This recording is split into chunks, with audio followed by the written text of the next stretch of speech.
Good evening from Washington, D.C., and thank you to those of you joining us from around the world for news from a Catholic perspective. I'm Lauren Ashburn. President Trump is facing a new legal battle. The Attorneys General of Washington, D.C. and Maryland announcing today they are filing a lawsuit against him. They claim the president is violating the Constitution by letting his businesses accept money from foreign governments. Correspondent Mark Irons is at the White House. Good evening, Mark.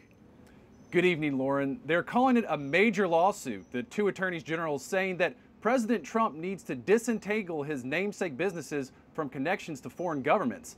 They say this would avoid a conflict of interest between the Trump companies and the presidency. It puts democracy at risk when the president is corruptible. Maryland Attorney General Brian Frosh and Karl Racine, the Attorney General for D.C., filing a lawsuit alleging the president has committed, quote, unprecedented constitutional violations. They say President Trump's real estate holdings violate the emoluments clause of the Constitution, an anti-corruption clause that prohibits the president from accepting foreign gifts and payments without congressional approval. Frosh says the president is using his office to promote his business interest, citing one example where he says it appeared the president aligned himself with China for personal benefit. During his campaign and after his election, he indicated he might end the one China policy. But on February 9th, he met with the president of China, pledged to continue the one China policy. 5 days later, China gave him trademark protection. They will also be seeking the president's tax returns, which he has declined to voluntarily release, as is custom, saying they're under audit. We don't know the extent of Mr. Trump's businesses. That's part of the problem.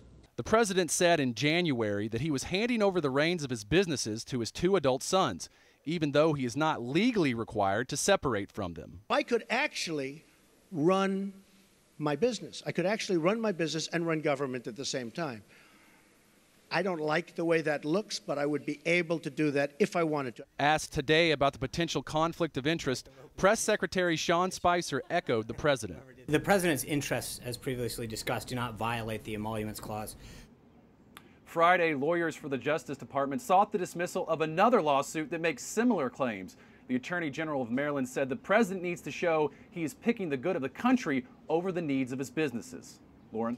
Mark, why is this an issue if there isn't a law that says that he has to give up his businesses and there isn't a law that says he has to release his tax returns?